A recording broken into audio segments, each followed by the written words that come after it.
This is The Good Government Show. I'm here because I'm studying with my tutor. I need a library. I think everybody does. I think a library helps a lot of people. We are an American tradition, and I think there's a reason for that. The best way to get a wide view of the world, to understand others' lived experience, is to read a book with a character that doesn't have your background, doesn't look like you. It's the uncertainty. That's what's really maddening about this. There's no rhyme or reason. It's really performative politics. There's not a good understanding of how we're funded, and I wish people kind of knew that, because then they'd probably speak to their elected officials differently. Imagine a place where you can go almost any time. You can get any book you want, maybe a new bestseller or a rare historical document. You could use a computer. You could print out pages. You could hold a meeting, watch a movie, learn to read, or get free legal advice. And it's all free. Sounds good, right? Well, that sounds like a library. Welcome to The Good Government Show. I'm Dave Martin. First, help us share the message of good government by liking us and sharing us where we are on Facebook, X, YouTube, Instagram, and Blue Sky. Please share our show with your friends and review us where you're listening, and join our Good Government Show community. Check out our website for the link.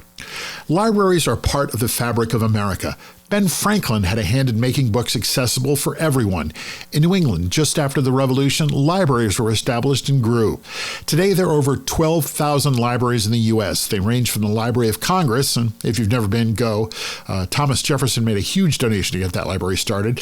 There are also university libraries, big city libraries, and small town libraries. And they do a lot more than let you check out books. Funding for libraries is in danger. Cuts and more proposed cuts to the Institute of Museum and Library Services could have a massive effect on library services across the nation. The entire federal library budget is close to 0.01% of the federal budget, but cuts could come to things like reading programs, library staff, library hours, and things like job training services, autistic programs, and civic engagement. Getting my first library card was a huge deal. That meant I could take out any book, read anything I wanted, and be part of my town. And it was probably my first card with my name on it, my first ID card. We wanted to take a look at libraries, what they do and what they offer. I wanted to really talk about what's going on in local libraries and see how they serve the community.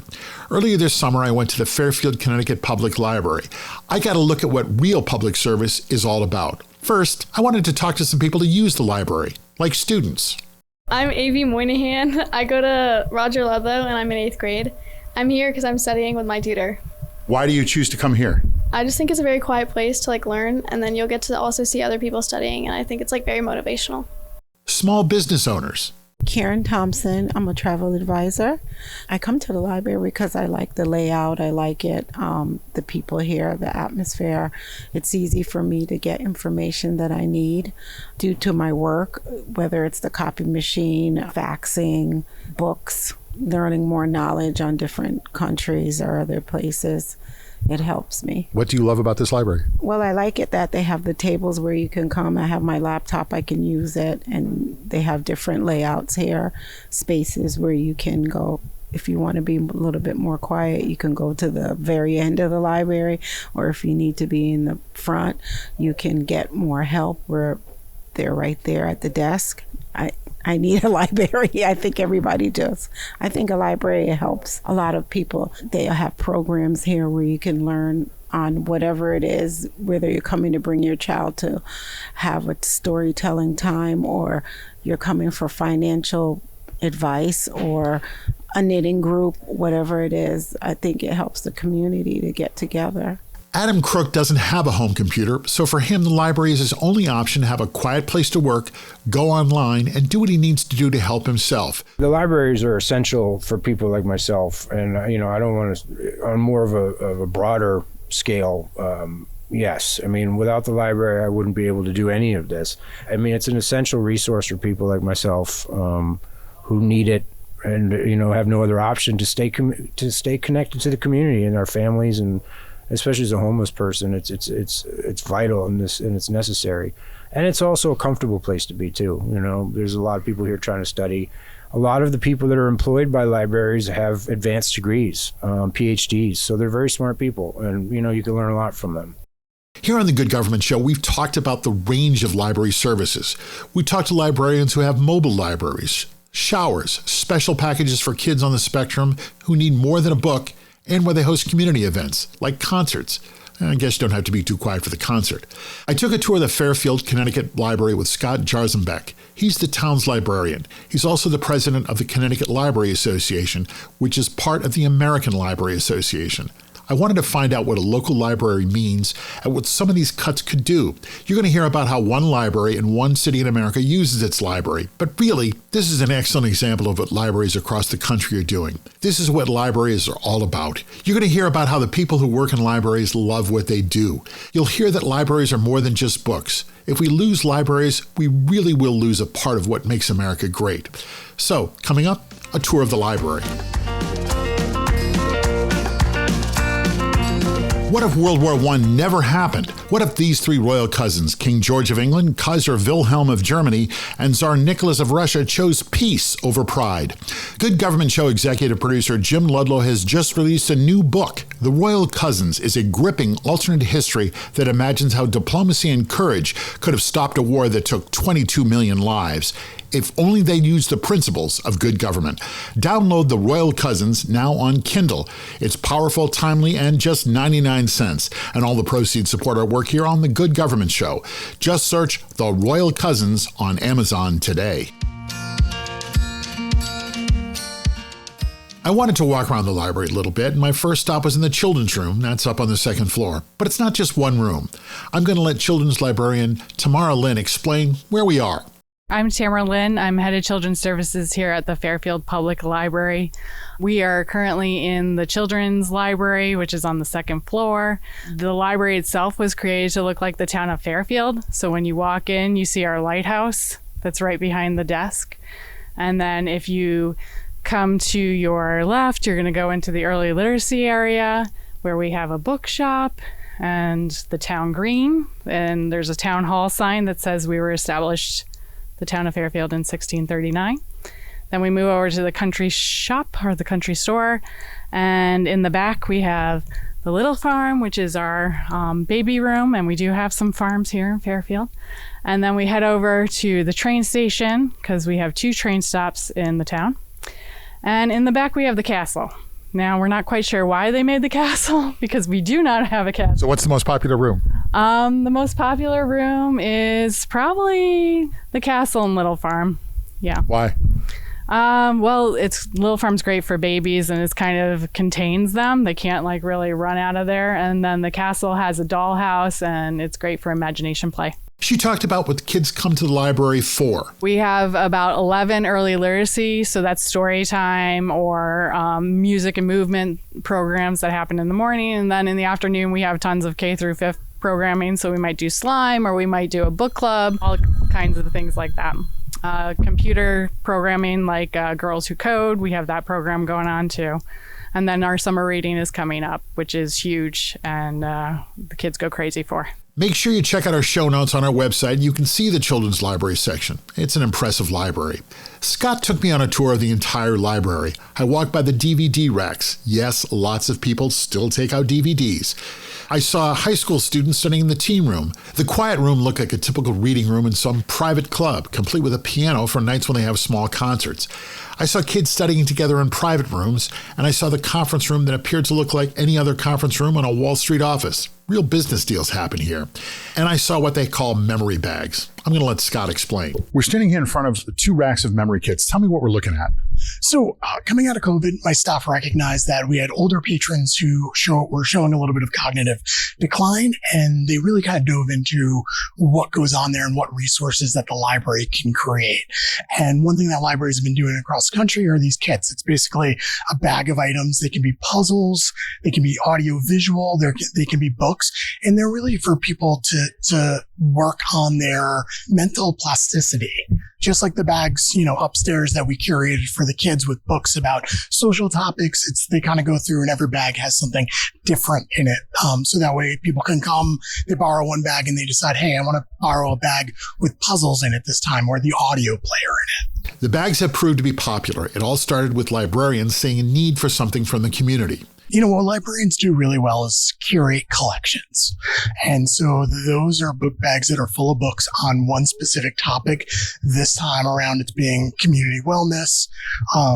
But also, if you look, there's subtopics like what happens when you have a new sibling, or when you have the loss of a loved one, or divorce and separation. So they take topics that are really heavy and kind of put these kits together, so you can just come in the library, you grab the bag if it's a particular topic, and you borrow it, and it really helps with the situation that you're in.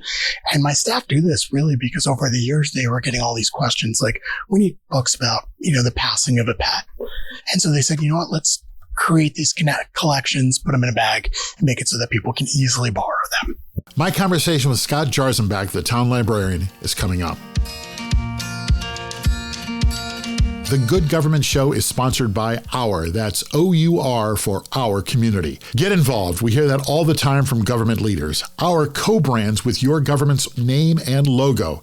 Your staff and the people you serve are connected and part of your community.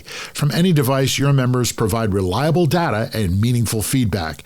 Ask a question like, do we want more parkland or better homeless services? More engaged conversations come through the Our app. Visit Ourco, that's OURCO.com, and book a demonstration. I sat down with Scott and we discussed how modern libraries work, who uses the library, and who are the people that help us check out the books, and more. And of course, we talked about libraries' future, especially right now. First, I want to talk nationally about libraries. There's lots of discussion about library services, especially about cutting library services. I have a list here of things that libraries do offer. Literacy programs, job training. They provide a location for civic engagement. They work with teens on mental health issues. There's lots of autistic services. We've talked about that.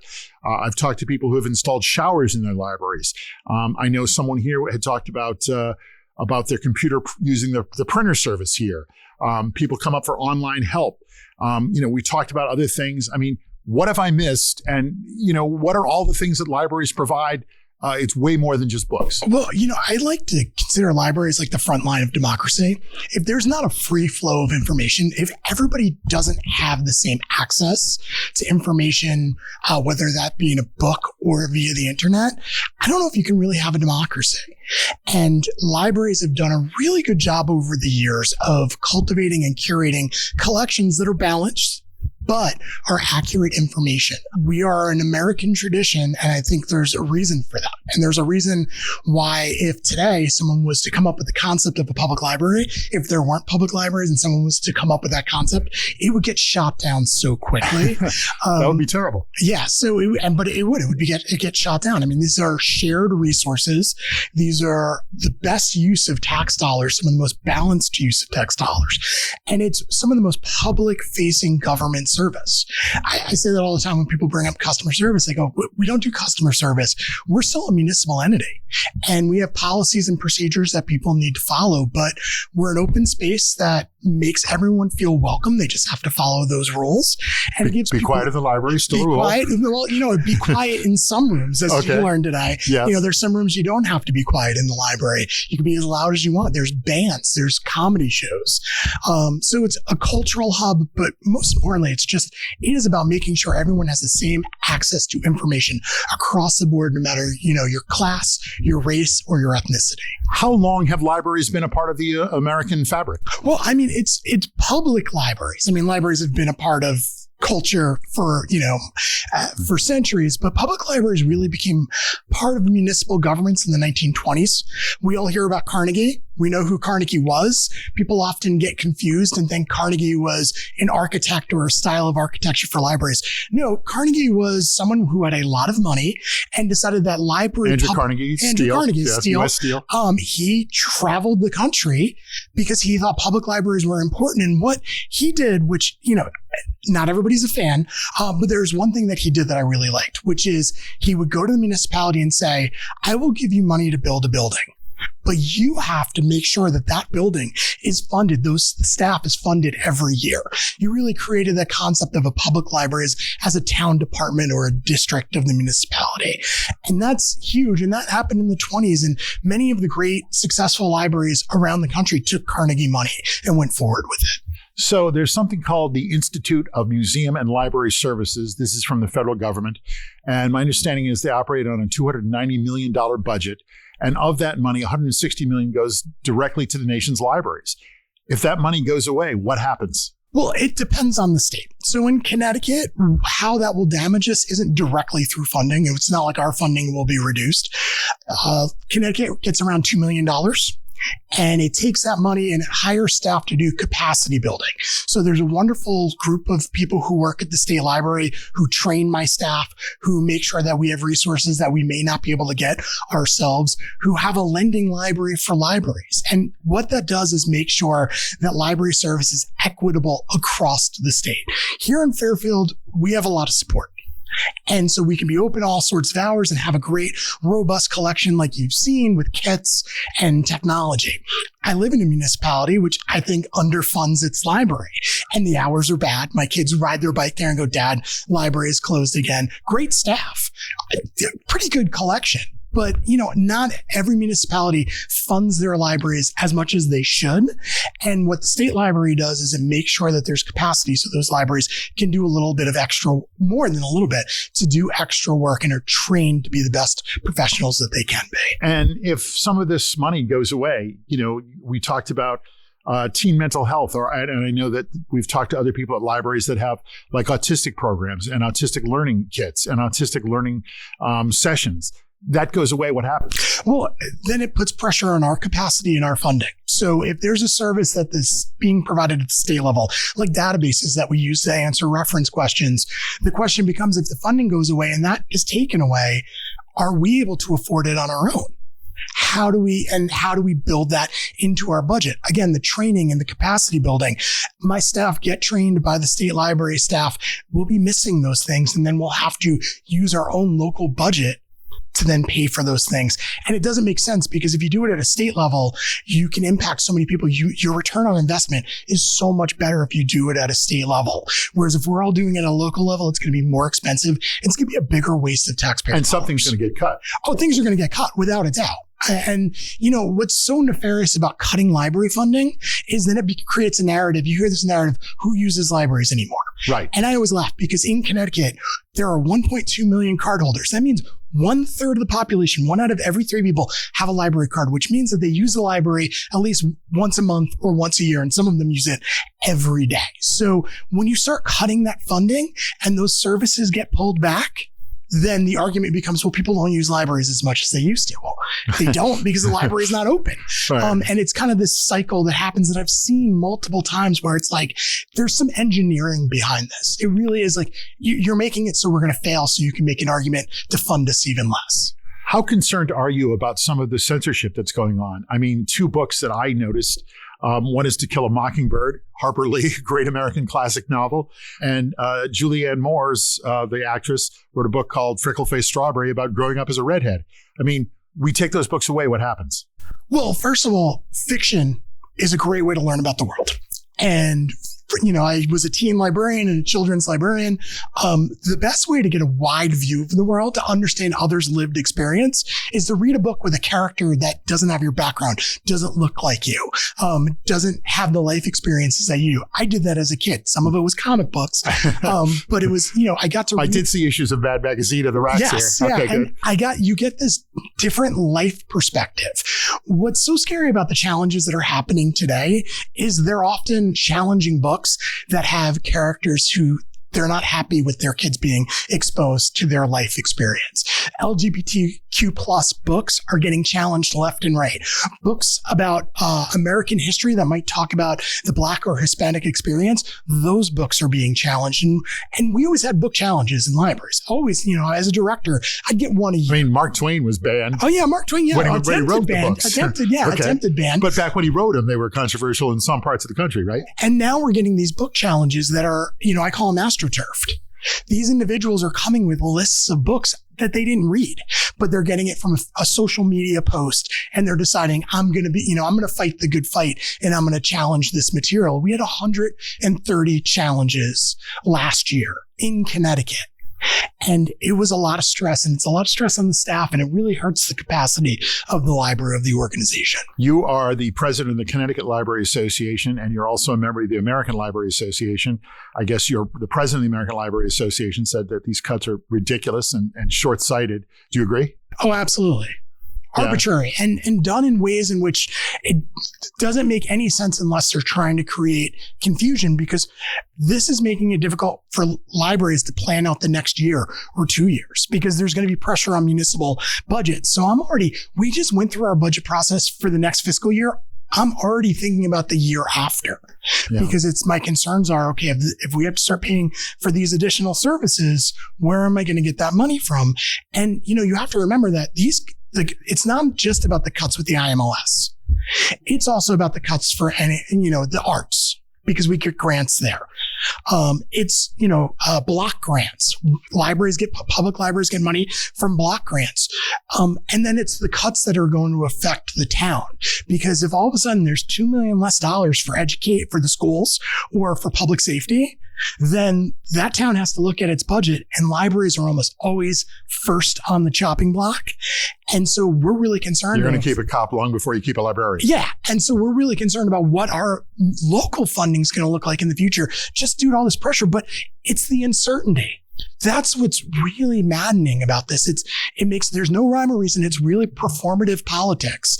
And it's just, what does next year look like? We don't know. And it's difficult to plan. Have there been threats against librarians at schools or, in Connecticut and nationwide? Oh, absolutely. We had a book challenge here where my job was threatened by multiple people. I was at a press conference for one particular party talking about books that they wanted removed from the library, and groomer was used. I counted 12 times that this elected official used the term grooming. And we've seen it. I have staff and I have friends who have been threatened either online or in person. I physically put myself between one of my staff members and someone at a meeting where there was a book challenge. It's scary, and it's making a lot of us hesitant about being in a leadership position, because I don't want my kids to get bullied because their dad, doesn't want to ban books about these particular subjects. Yeah. And it's really something we have to think about. And it makes us hesitant to do this podcast. Well, thanks for doing it. Yeah. Because we don't want to be singled out. Right. How do you deal with that? How do you manage that? How do you respond to that kind of thing? Well, I think I'm like a lot of librarians. I grew up in a very religious household, a Catholic household. It was all about helping people and being in service. That's what I took away from my upbringing. Okay. So this job for me is perfect. I get to do so many things that I love, but I'm helping people. I think most librarians are like that. So you're not in it for the money. We're not in it for the money. So wait a minute. You were in it for the press, for the glory. Yeah, no, none of those things. I'm in it to help someone on the computer. I'm in it to have a great conversation about a book, or do a comedy show, or do a fashion show. That's why I'm in it, to bring culture to the community. So we kind of have this really great anchor of what we do is important. What we do is helping maintain democracy. So, and this is public service. And it's public service. So we do a good job of stepping away, but also we support each other. I'm president of CLA because when we had our book challenge, and I was like, oh my God, I'm going to have to move back to New York. I'm losing my job. The president of CLA at the time cold called me. It was just like, hey, vent. Tell me what you need. Tell me if you need me to show up in meetings. Walk me through what's going on. And then, hey, you need to call Sam, who's the chair of the, Freedom of Information Committee. And I called Sam, and she walked me through what I should do and what laws there were in Connecticut. So librarians were kind of like a subculture, and we kind of back each other up, and we're there for each other because we believe in what we do. Let's talk a little bit about this library. We've just walked through the Fairfield Town Library, the public library here. Just some of the things I saw. We went through the art gallery. We have a photo exhibit. You told me you have fashion shows in there. We went to the quiet room that looks like a large overstuffed chair in some private club where there's a piano. You do press conferences there and other civic engagement. We walk by some like little small study rooms, and it looks like you have some corporate boardrooms here. A lot of tutors here with lots of kids. What have I missed? The big thing that we do here is early literacy programming. Our children's room is gorgeous. It's often a room that people spend the entire day in, which can be a challenge in itself. But my children's staff here do this amazing job where we're doing a story time almost every morning.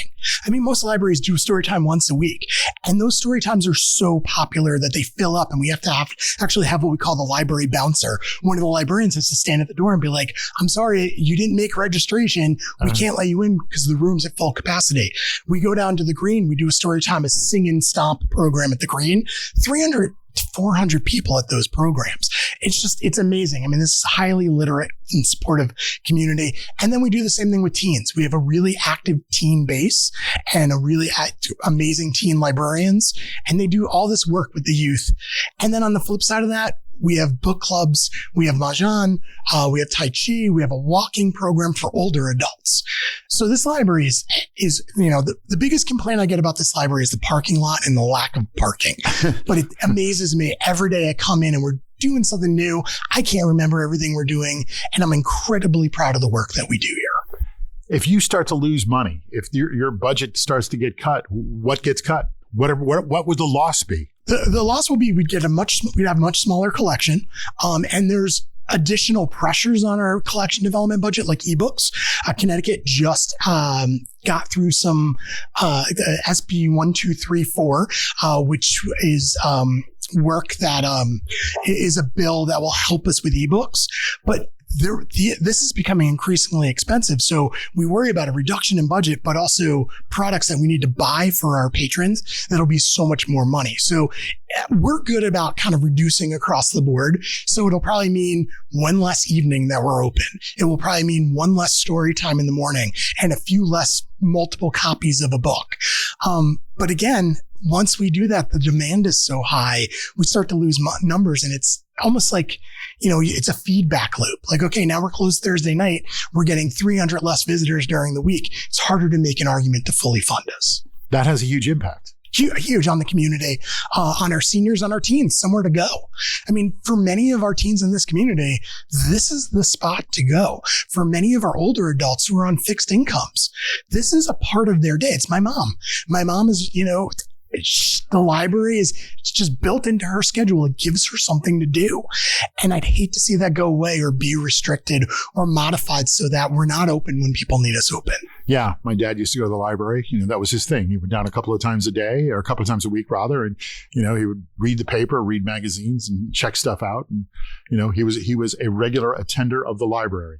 You talked about a lot of the different projects that you've got going on here. And one of the things I thought was interesting is you have a huge DVD collection. I haven't rented a DVD in ages. Are you still renting DVDs? Absolutely. They're still popular because renting is the wrong word. Checking out, borrowing. For free. For free. And it's, it comes down to not everybody can afford every streaming service.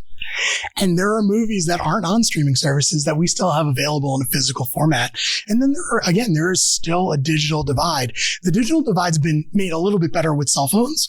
But if you want to watch, something on a large screen, we still have our DVD player. We still pull DVDs out when we want to watch The West Wing because we don't particularly subscribe to the service that has that show. And there's no Blockbuster anymore. So. And there's no Blockbuster, and there's only a few Redboxes around, and Redbox is not cheap.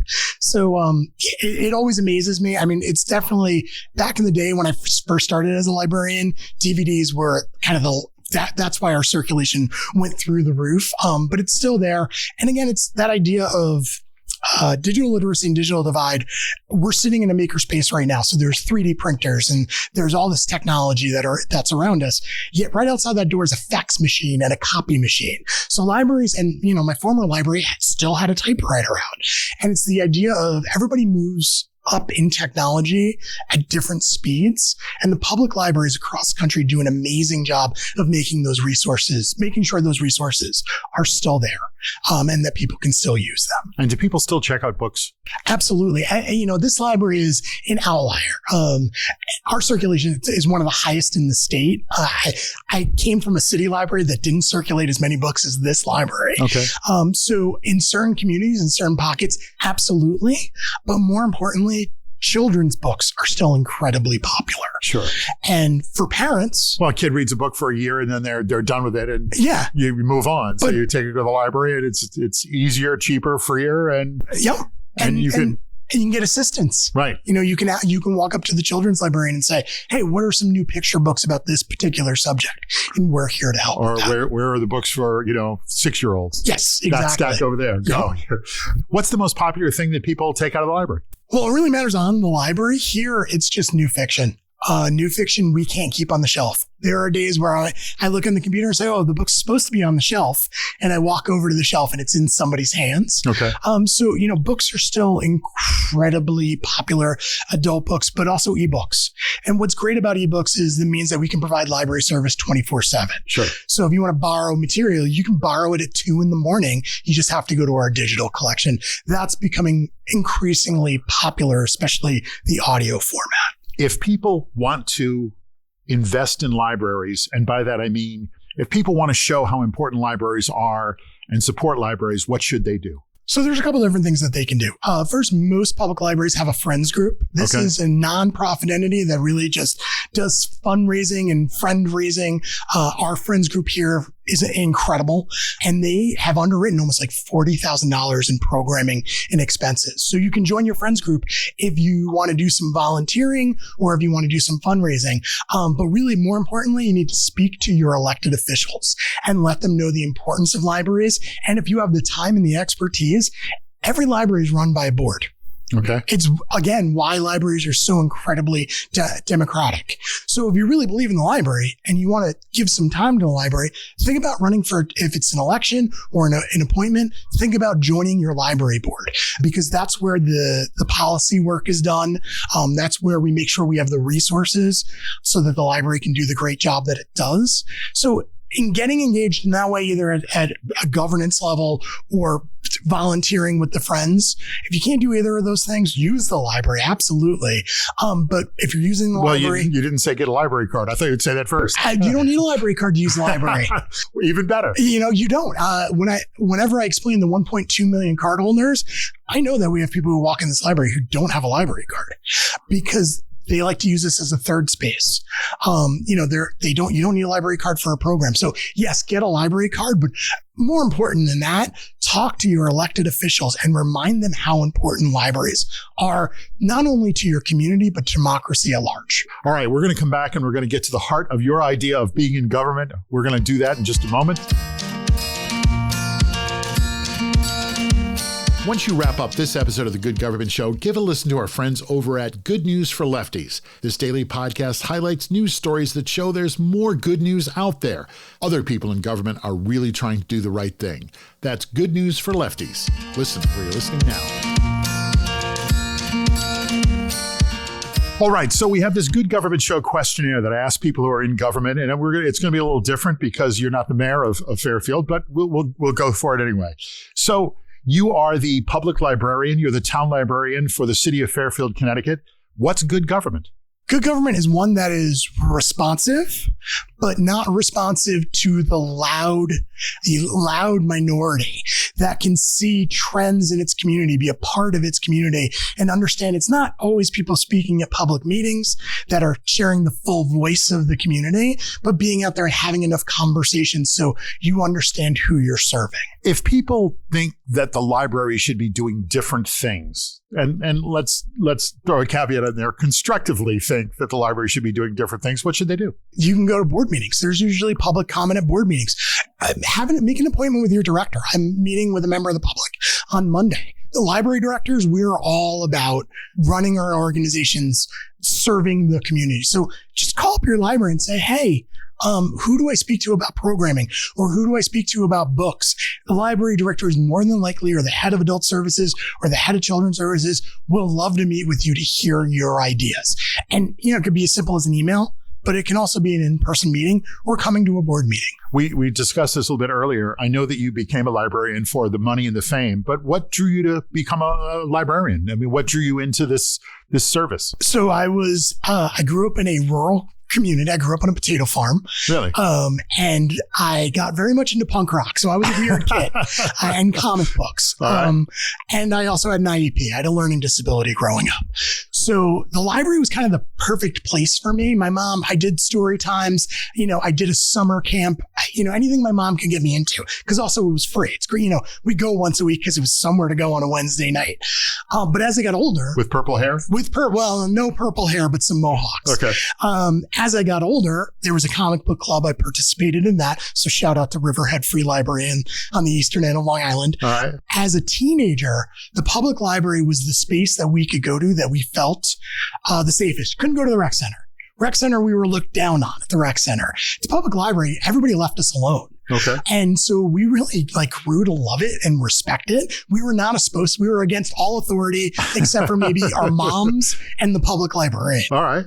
So it made me passionate about libraries. I never thought about working in them until I went into college and worked at a university library. And at the end of my degree, my director at the time was just like, Scott, you should go to library school. You were kind of made for this. And that's how I ended up here. Was he right?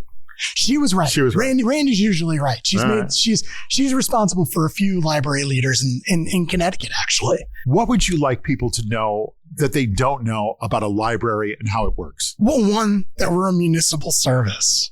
I think most people think we're nonprofits, and we're not. The majority of our budgets come from tax dollars. And this seems to be the thing that when I run into and have a conversation with people, they don't understand. I can tell you that we don't make money from late fines and late fees, and a lot of libraries have gotten rid of them. Do you have late fees? We have them here. My previous, how much? I gotta ask. How much? I think it's like 10 or 15 cents. I don't even pay attention because by the end of the year, we've only made like $30,000, which would be a small percentage of our budget. In late fees, $30,000. Yeah, that's about it. In Albany, we got rid of late fees, and I had someone come to my office worried they were going to lose their job. Like, how are we going to pay for everybody? And I sat down and I go, if you look at our budget, what we take in late fees is like 0.01% of our budget. So There's not a good understanding of how we're funded. And I wish people kind of knew that, because then they'd probably speak to their elected officials differently. And let's just say for sake of argument, you run up $2 in late fees. Is the library usually ready to make a deal? I can't speak for every library, but we can be flexible. Okay, that's good. We'll leave it there then. What's the best part of your job? People and serving people, and doing things that you can actually see an impact on the community. For me as a library director, I just love the leadership role. Yeah. Managing librarians is the best. I'm a coach. I'm not a manager. There's no top-down hierarchy.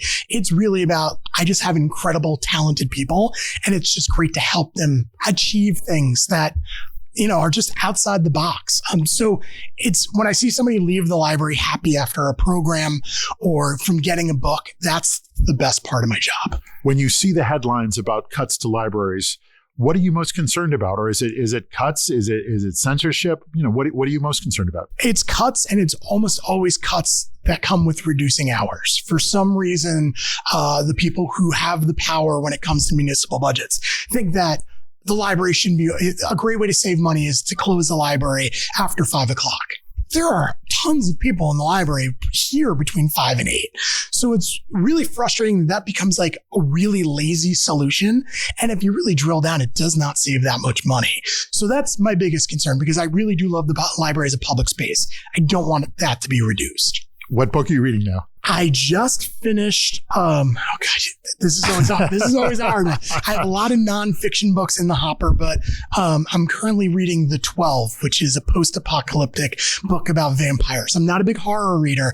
I'm a big sci-fi reader, and I'm a huge post-apocalyptic fiction reader. So this goes back to the punk rock days. This goes back to and watching the news today. Oh, all right. So that's the current, and I think it's Cronin is the author's name. But that's what I'm currently reading and really enjoying. What library books are at your house right now? So I don't know what my kids currently have out, and whatever they have out is probably late, probably a book on fishing and probably some manga. I usually borrow nonfiction from the library. Okay. And it's funny because I'll borrow it, and then if I really like it and I want to add it to my collection, then I buy it, which is, I think publishers understand that a lot of the times we're the best marketing for publishers. How big is your home library? If you're not counting the boxes of books in my mom's house, not huge, just because, when you're a library administrator, you move a lot. So, when you change jobs, you don't get to change jobs in the same town. So Mike, I got to count, but it's not as robust as I would like it to be. And again, it would be probably 3 times the size if all the books in my mom's house were in my house. My wife constantly comes down to my room and my little office where I have, and she's like, do you really need all these books? Yes, well, yes, you do. I do. You do. Yes, I do. Yes, I do. What do you think libraries and the Fairfield Library means to the cities and the town that they are in? What is the real impact of the library? We're the cultural hub. We're the public space, but also we're a little bit, we're a small part of the safety net. Your printer dies at home, you run into the public library. I do this we don't have a printer in my house. Right. So every time we need something printed, I'm like, all right, I guess I got to run down to the public library. Your internet goes down.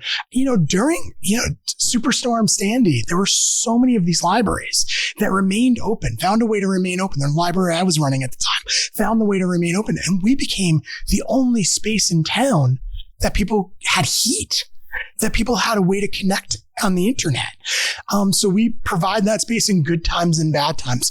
Also, public libraries serve people from 0 to at the end of their life, maybe beyond the end of their life. We're the only service that serves babies before they're born, but also serves people as they're reaching the end of their life, and also serves their family when the end of that life has been reached. So we serve everyone at every aspect. Is the money spent on libraries, government money, well spent? Absolutely. I think it's some of the best money that's spent. Again, that free flow of information, those services that are provided, that public space, just having a well-maintained public space, and that's a lot of our job. A lot of our job is maintaining a public space. That's not cheap. You need people. You can't do that with volunteers. Toilet paper is expensive. We all know that. Yeah. Keeping the space clean is incredibly important. These rugs need to be cleaned all the time from the amount of traffic that we have coming in. Furniture breaks. Providing that public space is not cheap, but it's so incredibly important and means so much to so many individuals. This is the Good Government Show. We always like to end it with a good government in action story. Tell me about something a library is doing, either here in Fairfield or, in your position as president of the Connecticut Library Association, that just people would be shocked to find out that a library provides. One library service that people don't realize or take as much advantage of as they should is the makerspace. Is the tools that are in the library, and also the library of things. Like, we're growing a library of things collection, badminton equipment. Some libraries have cake pans. We don't just loan books. We loan items. We loan technology. And then we have that technology here that can be used. I don't think people realize that. I don't think they're necessarily there. There are some librarians right now are like, oh my God, we can't take any more people in our makerspace. But come in and ask. Come in and ask what services are there. And most importantly, early literacy programs. If you have a child in your life, if you're a grandparent, an aunt, or an uncle, or they're your kids, bring them to story time. Create that attachment that stories and reading out loud and books are a sign of affection. That will create recreational readers, and that will bring up the literacy rate in this country, which I believe at this point is like 6th grade level. So we have some work to do there. We have some work to do if we're at a 6th grade level. Yes. Scott Jarzenbach, you are the town librarian of the Fairfield Public Library and the president of the Connecticut Library Association. Excellent conversation about libraries. Keep doing the good work, and we appreciate it. I always loved going to the library as a kid, and I took my daughter when she was a kid. So thank you for your public service, and thanks for coming on the show. Thanks for giving a voice to libraries. After you get done with this episode, hear more good government stories with our friends at How to Really Run a City. Former mayors Kasim Reed of Atlanta and Michael Nutter of Philadelphia, and their co-host, journalist and author Larry Platt, talk with guests and other mayors about how to really get stuff done in cities around the nation. Check them out where you're listening now or through their nonprofit news site, thephiladelphiacitizen.org/ library.org/podcasts. If we lose our libraries, we lose more than a place to check out books. These are vital sectors of the community. Kids use them, parents, adults, and seniors. For some people, libraries are a lifeline. For some, it's a sanctuary. Now go visit your local library. Let's all help keep libraries alive and well. Libraries are not good government. They are the best of government. Well, that's our show. Thanks for listening. Please like us and share us with your friends and review us right here where you're listening. And check out our website, goodgovernmentshow.com, for extras and show notes. Help us keep telling stories of good government in action everywhere. Join us again for another episode right here. I'm Dave Martin, and this is The Good Government Show.